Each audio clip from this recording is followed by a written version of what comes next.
Di balik tenangnya sebuah desa, tersimpan rahasia kelam. Seorang ayah kehilangan anaknya karena dijadikan tumbal pesugihan.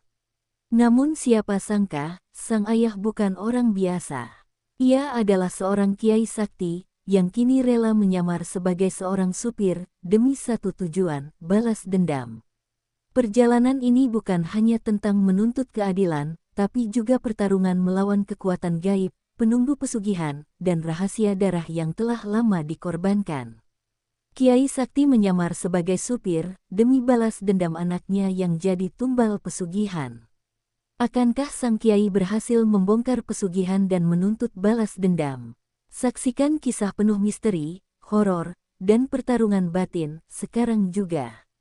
Malam itu, desa Kedungjati diselimuti kegelapan pekat. Angin berhembus kencang, membawa aroma tanah basah setelah hujan sore yang belum lama reda. Dari kejauhan, hanya terdengar suara serangga malam dan sesekali lolongan anjing yang seakan merasakan ada sesuatu yang tidak beres. Namun, di sebuah rumah besar milik Juragan Bas, suasana berbeda. Lampu-lampu rumahnya menyala terang, asap kemenyan mengepul dari jendela, dan suara gamelan lirih terdengar samar, seperti datang dari dunia lain. Warga desa hanya berani melirik dari kejauhan, sebab mereka tahu malam itu adalah malam keramat bagi sang juragan. Di ruang tengah rumah itu, beberapa orang berpakaian serba hitam duduk melingkar. Di hadapan mereka, sesajen lengkap terhidang, kepala kambing, bunga 7 rupa, dan kendi berisi darah segar. Juragan Bas, lelaki paruh baya dengan sorot mata penuh ambisi, duduk di kursi besar berbalut kain merah. Tangannya bergetar saat memegang sebilah keris kecil yang sudah dibalur minyak mistik. Malam ini, tumbal baru harus diberikan, bisiknya pada seorang dukun tua yang duduk di sampingnya. Dukun itu hanya mengangguk, bibirnya komat kamit melafalkan mantra. Di saat yang sama, di rumah sederhana di pinggir desa, Kiai Hashim merasakan kegelisahan yang tak biasa. Ia sedang membaca Al-Quran, namun pandangannya sering teralihkan. Angin malam tiba-tiba bertiup dari jendela, membuat lampu minyak di ruang tamu bergoyang-goyang. Hatinya bergetar, dan ia memejamkan mata, berusaha mencari petunjuk dari doa-doanya. Tiba-tiba ia mendengar suara azan kecil, samar, seperti teriakan minta tolong. Suara itu mirip sekali dengan suara anaknya, Raka. Kiai Hashim segera berdiri, tubuhnya dingin, dan firasat buruk langsung menyelimutinya. Raka, pemuda sederhana yang rajin membantu orang tuanya, malam itu pulang agak larut. Ia baru saja mengantarkan barang dagangan ke tetangga. Namun di tengah jalan pulang, beberapa lelaki berbadan kekar menghadangnya. "Kamu ikut kami sebentar," kata salah satu dari mereka dengan nada dingin. Raka berusaha menolak, tapi sebuah pukulan keras mendarat di tengkuknya. Tubuhnya limbung, dan semuanya menjadi gelap. Ia tidak tahu bahwa malam itu dirinya sudah dipilih sebagai tumbal bagi pesugihan Juragan Bas. Di rumah besar itu, Raka dibaringkan di tengah lingkaran ritual. Tubuhnya terikat kuat dengan tali merah, dan di wajahnya masih tampak bekas darah akibat pukulan. Dukun tua itu mulai menyalakan dupa lebih banyak, hingga ruangan penuh asap pekat. Juragan Bas berdiri di sampingnya, menatap tubuh Raka dengan dingin. "Dengan tumbal ini, harta dan kejayaan akan terus mengalir padaku," katanya pelan, suaranya bergetar antara serakah dan takut. Raka mulai sadar setengah, matanya terbuka, dan ia melihat wajah-wajah asing di sekelilingnya.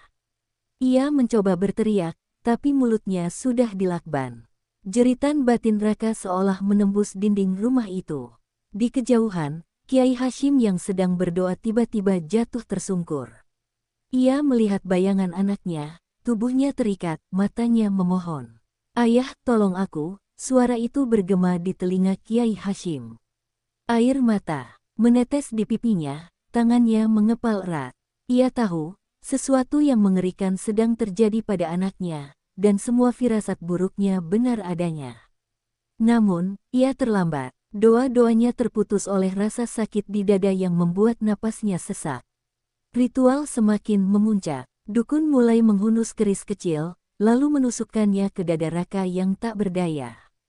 Seketika tubuh Raka bergetar hebat, matanya melotot, sebelum akhirnya terdiam kaku. Juragan Bas tersenyum puas, sementara para pengikutnya tertunduk khidmat. Darah segar mengalir, diserap oleh kain merah yang membungkus sesajen. Api lilin berwarna biru menyala lebih terang, tanda bahwa tumbal telah diterima oleh makhluk gaib penunggu pesugihan itu. Di langit luar, petir menyambar, seolah alam pun marah menyaksikan tragedi malam itu. Beberapa jam kemudian, kabar duka menyelimuti desa.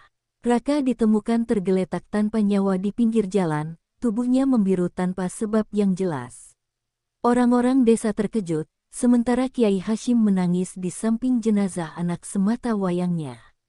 Tidak ada luka jelas selain bekas lebam di tengkuk, tapi matanya yang terbuka seolah menyimpan kisah pilu.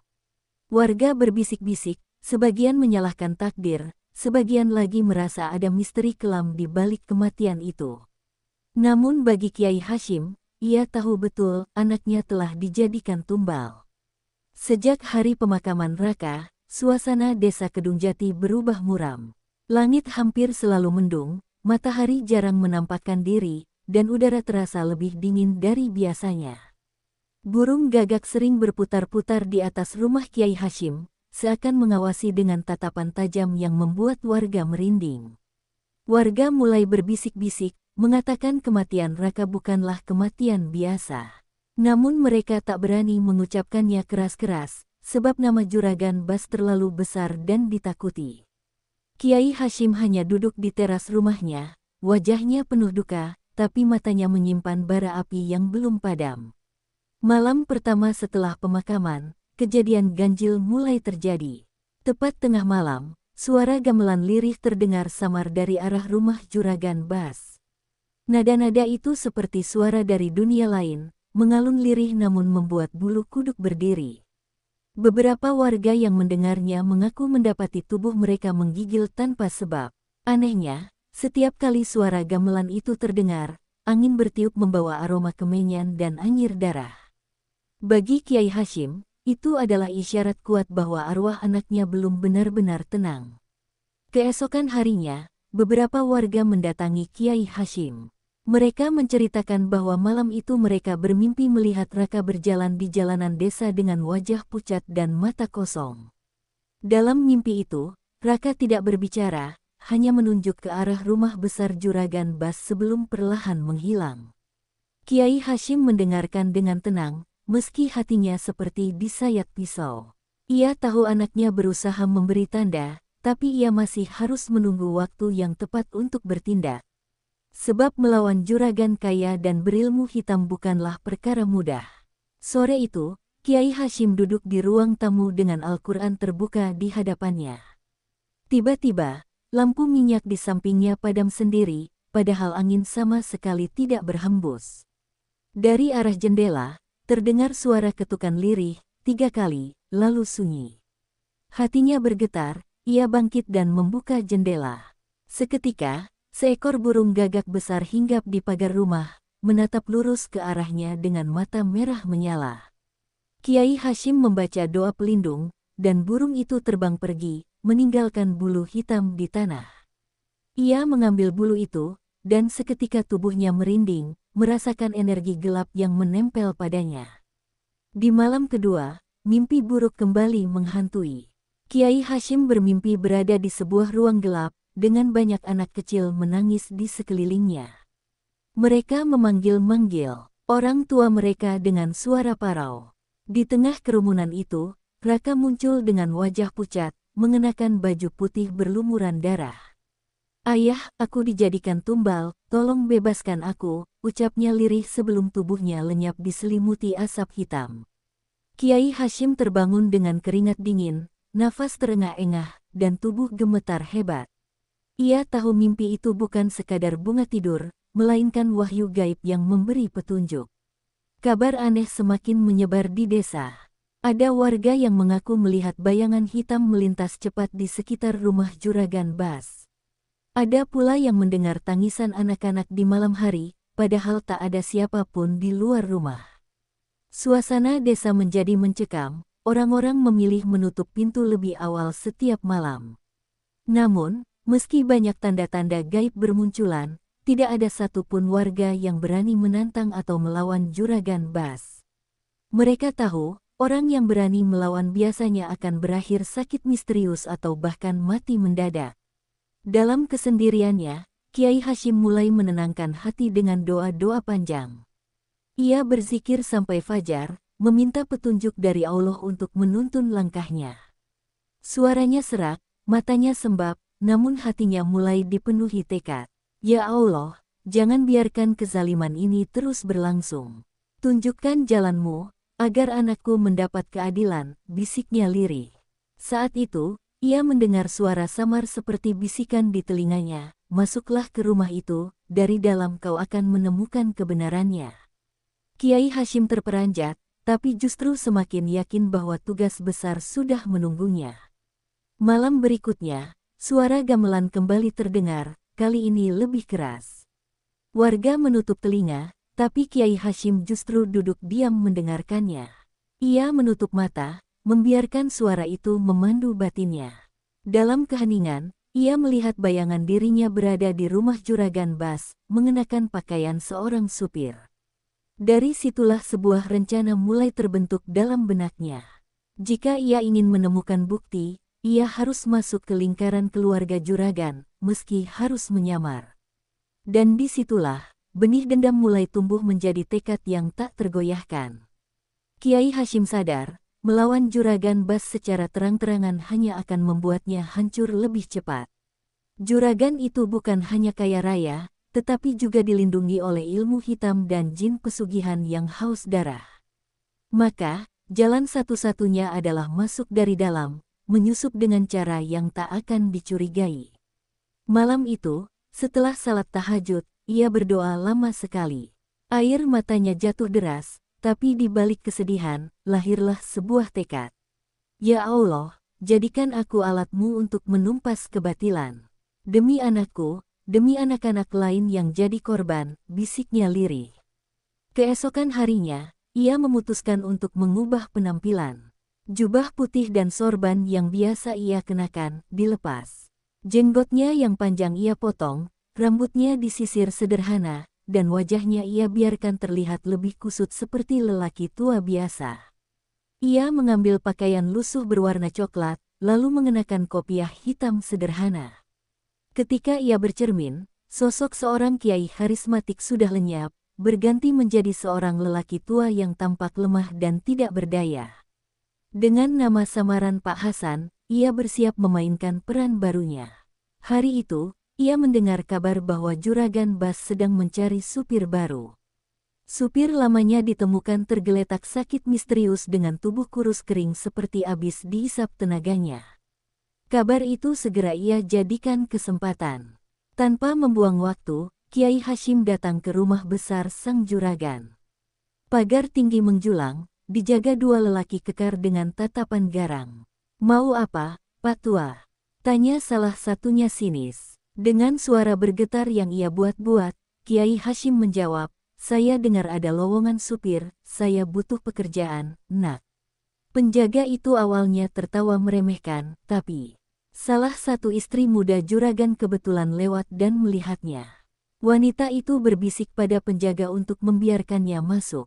Konon, istri muda itu selalu takut bepergian karena supir sebelumnya meninggal mendadak, dan ia ingin ada orang tua yang tampak sederhana agar terasa lebih aman. Dengan langkah perlahan, Kiai Hashim masuk melewati halaman rumah megah itu. Setiap langkahnya terasa berat, sebab aura gelap menyelimuti bangunan besar tersebut. Namun dalam hati ia terus melantunkan doa pelindung. Di hadapan Juragan Bas, Kiai Hashim berpura-pura kikuk. Nama saya Hasan, Pak, saya sudah biasa menyetir truk dan mobil pribadi, katanya sambil menunduk. Juragan menatapnya tajam, matanya seperti menembus ke dalam jiwa. Sesaat, Kiai Hashim merasakan hawa dingin menusuk tubuhnya, seolah Juragan itu mencoba membaca siapa dirinya sebenarnya. Namun, berkat doa yang ia bisikkan dalam hati, pandangan tajam itu tak menyingkap apapun. Juragan hanya mengangguk pelan, lalu berkata, mulai besok, kau kerja di sini. Jangan banyak tanya, cukup lakukan tugasmu. Hari-hari pertama sebagai supir, Kiai Hashim lebih banyak diam dan mengamati. Ia mengantar istri muda juragan ke pasar, membawa anak-anak juragan ke sekolah, bahkan beberapa kali mengantar juragan sendiri ke tempat-tempat yang sepi. Dari balik kaca spion, ia memperhatikan gerak-gerik majikannya. Kadang juragan berbicara sendiri dengan suara lirih, kadang wajahnya berubah pucat setelah menatap sesuatu yang tak terlihat orang biasa. Semua itu semakin menguatkan keyakinannya bahwa juragan memang bersekutu dengan makhluk gaib. Suatu malam, saat ia sedang membersihkan mobil di garasi, Kiai Hashim mendengar suara lirih dari arah ruang bawah tanah rumah itu. Suara itu seperti tangisan anak kecil, panjang dan memilukan. Tubuhnya merinding, hatinya nyeri teringat pada Raka. Ia mendekat perlahan, tapi sebelum sampai, seorang pembantu rumah tangga berlari menghampiri. "Pak Hasan, jangan dekat-dekat ruang itu, berbahaya," katanya dengan wajah panik. Kiai Hashim hanya mengangguk dan pura-pura tidak tahu, padahal di dalam hatinya, ia semakin yakin bahwa disitulah rahasia pesugihan disimpan. Malam itu, setelah semua penghuni rumah tertidur, Kiai Hashim duduk sendirian di kamar kecil yang diberikan padanya. Ia menyalakan lampu minyak, membuka tas kecil berisi kitab doa yang selalu ia bawa. Tangannya bergetar saat membuka lembaran kitab, lalu ia mulai membaca doa-doa perlindungan. Di luar kamar, suara angin menderu, seperti ada yang marah. Dinding kamar bergetar, lampu minyak hampir padam. Namun Kiai Hashim tetap tenang, suaranya semakin keras. "Aku akan tetap di sini," bisiknya. "Sampai aku tahu siapa yang telah menjadikan anakku tumbal." Sejak pertama kali tinggal di rumah besar itu, Kiai Hashim, yang menyamar sebagai Pak Hasan, sudah merasakan aura gelap yang begitu kental. Dinding rumah yang tampak mewah dari luar, bagi mata batinnya justru memancarkan warna hitam pekat, seakan ada ribuan roh yang terperangkap di dalamnya. Malam-malam terasa semakin panjang, dan setiap langkah di lorong rumah membawa suara-suara samar, bisikan, tangisan, bahkan terkadang suara tertawa kecil yang menusuk telinga. Namun, ia selalu menutupi ketegangan itu dengan doa-doa yang bergema di dalam hatinya. Di hari-hari biasa, Juragan Bas tampak sebagai pria yang ramah dan penuh wibawa. Ia sering memberi sedekah di masjid, membagikan uang kepada warga miskin, dan bahkan menyantuni anak yatim. Namun Kiai Hashim tahu, semua kebaikan itu hanyalah kedok. Sebab setiap kali malam Jumat tiba, wajah juragan berubah pucat, matanya cekung, dan ia akan mengurung diri di ruang bawah tanah. Tidak ada seorang pun pembantu yang berani mendekat ke ruangan itu.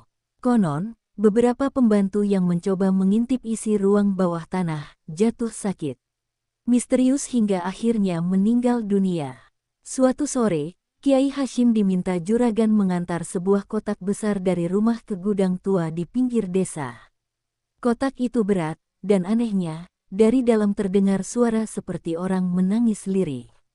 Hatinya ingin segera membuka, tapi ia harus menahan diri, karena juragan terus mengawasinya dengan tatapan tajam. Setelah kotak itu disimpan di gudang, juragan berbisik lirih dengan bahasa yang tidak ia pahami.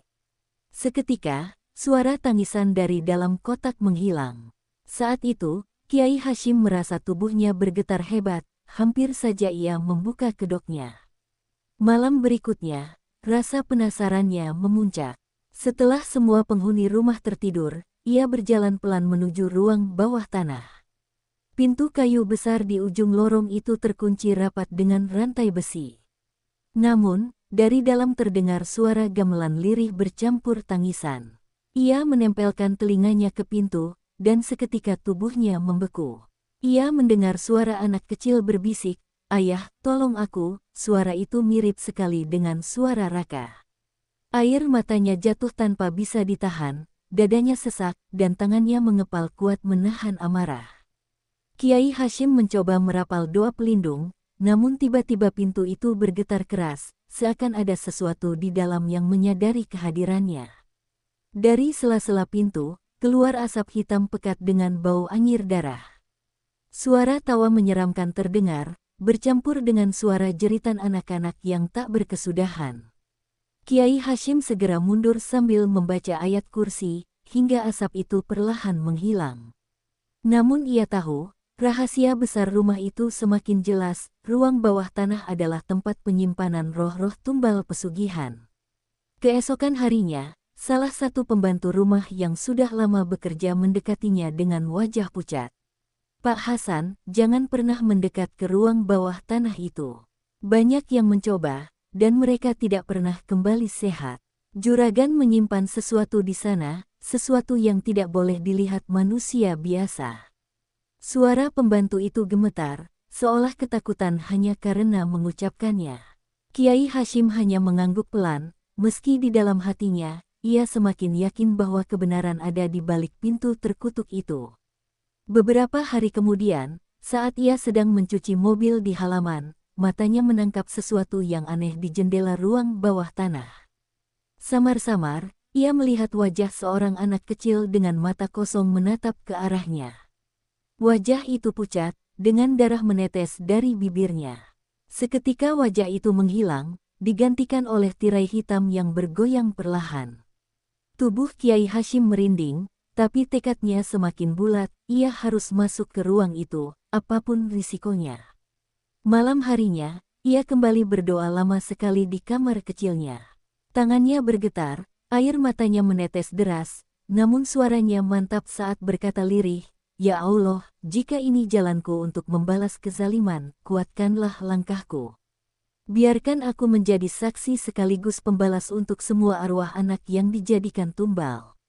Di luar kamar, angin berhembus kencang, jendela bergetar, seolah rumah besar itu marah mengetahui rencana Kiai Hashim. Namun ia tidak gentar, ia tahu, saatnya semakin dekat untuk membuka rahasia kelam di balik rumah besar itu. Malam itu udara begitu pekat, seolah-olah desa tenggelam dalam selimut kegelapan yang lebih tebal dari biasanya. Kiai Maulana baru saja selesai menunaikan salat tahajud di kamar sempitnya ketika tiba-tiba angin dingin menusuk masuk lewat celah jendela. Angin itu membawa aroma anyir, mirip darah bercampur bunga Kamboja layu. Hatinya langsung bergetar, tanda bahwa sesuatu yang bukan manusia sedang berusaha mendekat. Ia duduk bersila di lantai, menggenggam tasbih kecil peninggalan gurunya, lalu memejamkan mata sambil berzikir. Tak lama kemudian, dari arah luar terdengar langkah kaki menyeret, pelan namun berat. Seakan-akan ada sesuatu yang bergerak dengan tubuh penuh luka. Suara itu berhenti tepat di depan pintunya. Tanpa mengetuk, pintu kamar berderit terbuka, dan hawa dingin langsung menyapu ruangan. Di ambang pintu berdiri sosok tinggi besar dengan tubuh berbalut kain putih kotor, wajahnya hanya tampak separuh tertutup rambut panjang kusut. Matanya merah menyala, menatap Kiai Maulana dengan sorot haus darah. Tanah di lantai yang diinjak sosok itu seakan basah, mengeluarkan bau busuk seperti bangkai yang sudah berhari-hari membusuk. Kiai Maulana tahu, inilah penunggu gaib yang menjadi pelindung keluarga pesugihan itu. Makhluk itu mengeluarkan suara mengerang, separuh seperti suara manusia, separuh lagi seperti binatang buas yang kelaparan. "Mengapa kau di sini?" Suaranya bergema, seolah berasal dari dasar sumur. Kiai Maulana menatap tajam tanpa gentar, meski tubuhnya bergetar hebat. Dalam hati ia memohon perlindungan Allah, lalu menjawab dengan lantang, "Aku datang bukan untuk takut. Aku datang untuk menegakkan kebenaran." Seketika makhluk itu melompat masuk, dan sekeliling ruangan seolah bergetar. Bayangan hitam memenuhi dinding, lilin di meja kecil padam dengan sendirinya, meninggalkan kegelapan total. Hanya mata merah makhluk itu yang menjadi cahaya di dalam kamar. Ia menatap Kiai Maulana seakan hendak merobek tubuhnya. Namun Kiai Maulana terus melantunkan ayat-ayat suci, suaranya bergetar tapi semakin lama semakin kuat, memecah pekatnya malam. Makhluk itu meringis kesakitan, suaranya berubah menjadi jeritan panjang yang menembus telinga. Dari tubuhnya keluar asap hitam pekat yang bergulung-gulung, memenuhi ruangan. Kiai Maulana semakin mempercepat zikirnya, hingga tasbih di tangannya bergetar seperti terbakar panas. Dalam sekejap, asap itu pecah, melayang keluar lewat jendela, meninggalkan sosok penunggu yang kini terhuyung lemah. Sebelum lenyap, makhluk itu menatap Kiai Maulana dengan penuh kebencian. Kau akan menyesal, mereka tidak akan melepaskanmu. Suaranya bergema sebelum tubuhnya menghilang perlahan, menyisakan bau busuk dan hawa dingin yang menusuk tulang. Ruangan kembali tenang, tapi Kiai Maulana tahu, pertemuan itu hanyalah permulaan. Dengan napas terengah, ia menunduk, bersujud di lantai penuh syukur. Tapi di balik sujudnya, ia sadar bahwa langkahnya semakin dalam masuk ke sarang bahaya. Pertemuan dengan penunggu itu menjadi tanda bahwa perang melawan pesugihan tidak lagi sekadar melawan manusia tamak, melainkan melawan makhluk gaib yang haus akan tumbal jiwa. Sejak pertemuan menyeramkan dengan penunggu pesugihan malam itu, Kiai Maulana tahu dirinya sudah menjadi sasaran. Malam-malam berikutnya tak pernah lagi tenang. Angin sering membawa bisikan aneh yang memanggil namanya, suara rantai diseret terdengar di sekitar kamar, bahkan terkadang ia mendapati jejak kaki hitam basah menempel di lantai, padahal ia hidup seorang diri di bangunan kecil belakang rumah itu. Suatu malam, ketika ia baru saja merebahkan tubuh untuk beristirahat, suara ketukan keras menghantam pintunya 3 kali. Tok, tok, tok, suaranya berat, menghentak, seakan bukan tangan manusia yang mengetuk. Kiai Maulana segera bangkit, mengambil wudhu, lalu berdiri tegap menghadapi pintu.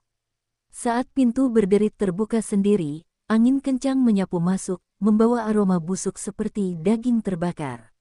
Di dalam pusaran angin itu, muncul bayangan-bayangan hitam kecil sebesar anak-anak, bergerak merangkak di lantai sambil tertawa cekikikan. Tawa mereka menjerit di telinga, menusuk kepala hingga membuat sakit luar biasa. Dengan wajah penuh kebencian, makhluk-makhluk itu mencoba meraih kaki Kiai Maulana, menariknya ke kegelapan yang muncul di bawah lantai. Namun Kiai Maulana tidak mundur. Ia menancapkan kaki, mengangkat tangan, lalu mengumandangkan doa. Dengan suara keras, ayat-ayat suci meluncur dari bibirnya, dan seketika cahaya putih menyala dari ujung jarinya, menyapu bayangan itu. Jeritan makhluk-makhluk kecil itu memekakkan telinga, tubuh mereka meleleh seperti lilin terbakar sebelum lenyap menjadi asap. Belum sempat ia menarik napas lega, tiba-tiba ruangan kembali berguncang. Dari dinding kamar, muncul tangan-tangan besar berwarna hitam, seolah-olah ada raksasa yang mencoba menembus dimensi untuk meraih dirinya. Kiai Maulana melompat mundur, meraih tasbih, dan kembali melantunkan zikir dengan penuh keyakinan. Cahaya putih semakin kuat memancar, menahan tangan-tangan gaib itu agar tak bisa mendekat. Suasana menjadi semakin mencekam ketika terdengar suara berat yang bergema dari segala arah. Berhenti, Kiai, kau tidak tahu siapa yang kau lawan. Jika kau terus campur tangan, bukan hanya nyawamu, tapi seluruh desa akan hancur. Suara itu jelas berasal dari dukun pesugihan yang mengendalikan penunggu. Kiai Maulana menutup matanya sejenak, lalu berkata dengan tegas, lebih baik seluruh tubuhku hancur di jalan Allah, daripada aku membiarkan setan-setan menelan jiwa manusia tak bersalah. Setelah itu, ia menancapkan doa terakhir dengan penuh tenaga, membuat cahaya menyilaukan meledak ke seluruh ruangan. Tangan-tangan hitam itu terlempar mundur, dan angin busuk menghilang seketika. Malam itu ia selamat, tapi tubuhnya gemetar hebat. Ia tahu serangan yang barusan hanyalah peringatan awal. Perang besar akan segera datang, dan ia harus memperkuat iman sekaligus menyusun strategi untuk menghadapi dukun pesugihan beserta pasukan gaibnya yang semakin ganas. Pagi itu, setelah semalam bertarung melawan serangan gaib, Kiai Maulana sengaja berpura-pura menjalankan tugasnya seperti biasa. Ia membersihkan mobil, menyapa sopan, dan menundukkan kepala setiap kali tuannya keluar rumah. Namun di balik kerendahan hatinya, matanya awas memperhatikan setiap detail gerak-gerik penghuni rumah besar itu. Ia yakin, semakin ia berpura-pura patuh, semakin longgar pula kewaspadaan mereka terhadap dirinya. Suatu sore, ketika disuruh mengantar salah satu kerabat keluarga ke sebuah desa terpencil, Kiai Maulana sengaja menunggu di kejauhan setelah menurunkan penumpang. Dari balik kaca spion, ia melihat orang itu memasuki sebuah rumah tua yang tampak angker. Atapnya hampir roboh, namun di halaman rumah berjejer kendi berisi bunga 7 rupa dan ayam hitam yang diikat pada pohon besar. Hatinya langsung bergetar, karena ia tahu rumah itu bukan rumah biasa, melainkan tempat pemujaan pesugihan. Ia menunggu dengan sabar sampai malam menjelang. Dari kejauhan, terlihat asap dupa mengepul, cahaya lilin merah berkelap-kelip di dalam rumah itu. Dengan langkah hati-hati, Kiai Maulana mendekat, menyusup melalui sela pepohonan. Ketika ia mendengar suara lantunan mantra, ia menahan napas. Yang membuat dadanya bergetar hebat adalah ketika ia mendengar suara pemimpin ritual itu. Suara yang sama dengan suara berat yang semalam mengancamnya lewat serangan gaib. Jadi ini dalangnya, bisik Kiai Maulana, matanya menyipit penuh amarah. Dari celah dinding bambu ia melihat sosok seorang dukun tua berambut panjang, duduk di tengah lingkaran api, di sekelilingnya para anggota keluarga tuannya berjongkok dengan wajah pucat penuh rasa takut. Dukun itu mengangkat tangannya tinggi, memanggil makhluk gaib dengan janji darah baru sebagai tumbal berikutnya. Kiai Maulana hampir saja masuk untuk menghentikan ritual itu, namun ia menahan diri. Ia sadar, jika ia menyerang saat itu juga, ia akan kalah karena jumlah mereka terlalu banyak dan kekuatan gaib dukun itu masih penuh. Maka ia mundur perlahan, memutuskan untuk mengintai lebih lama, mengumpulkan bukti sebanyak mungkin. Sebelum meninggalkan tempat itu, ia menancapkan doa perlindungan, agar langkahnya tidak terlacak oleh mata gaib dukun tersebut. Malam itu, di musola kecil tempat ia biasa beribadah, Kiai Maulana bersujud lama sekali. Air matanya jatuh membasahi sajadah. Ia tahu kini siapa musuhnya, siapa dalang di balik pesugihan yang merenggut anaknya. Ya Allah, kuatkan hamba. Bukan hanya nyawaku yang jadi taruhannya, tapi seluruh jiwa tak bersalah yang bisa jadi korban selanjutnya, bisiknya lirih. Pertarungan sudah semakin jelas arahnya. Musuh yang ia hadapi bukan lagi sekadar keluarga serakah, melainkan seorang dukun sakti yang haus darah, yang rela menjual jiwa demi kekayaan. Dan kini, Kiai Maulana hanya punya dua pilihan, mundur dengan nyawanya sendiri, atau maju dan mengakhiri lingkaran hitam itu sekali untuk selamanya. Malam itu langit gelap gulita tanpa bintang, hanya suara petir jauh yang sesekali menggetarkan bumi. Kiai Maulana berjalan sendirian menuju rumah tua tempat dukun pesugihan melakukan ritualnya. Jubah lusuh seorang sopir masih melekat di tubuhnya, tapi di balik pakaian sederhana itu terselip doa-doa sakti, wirid yang sudah ia lantunkan ribuan kali sebagai tameng. Setiap langkahnya berat, tapi hatinya mantap. Malam ini, segalanya akan berakhir. Begitu tiba di halaman rumah tua itu, hawa panas bercampur bau anyir darah menyergap. Pohon besar yang biasanya sunyi kini bergetar, seolah hidup. Di bawahnya, puluhan lilin merah menyala, mengelilingi sesajen berisi kepala kambing dan kendi berisi darah segar. Di tengah lingkaran itu, sang dukun duduk bersila, tubuhnya dipenuhi jimat, matanya berkilat bagai ular yang siap menerkam. Akhirnya kau datang juga, Kiai.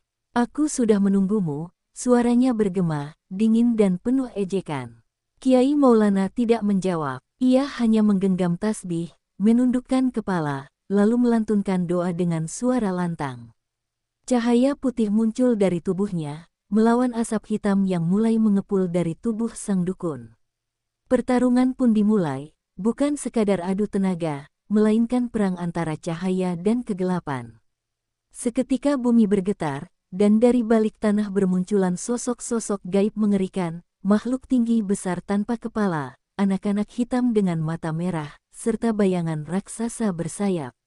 Mereka meraung, berlari ke arah Kiai Maulana. Dengan tenang, Kiai Maulana mengangkat tangannya, membaca ayat kursi, lalu cahaya putih memancar, membakar makhluk-makhluk itu hingga meleleh menjadi asap. Jeritan mereka menggema ke seluruh penjuru malam. Sang dukun marah besar, matanya semakin merah, tubuhnya berubah raksasa, seakan-akan ia menyatu dengan makhluk gaib pelindung pesugihan.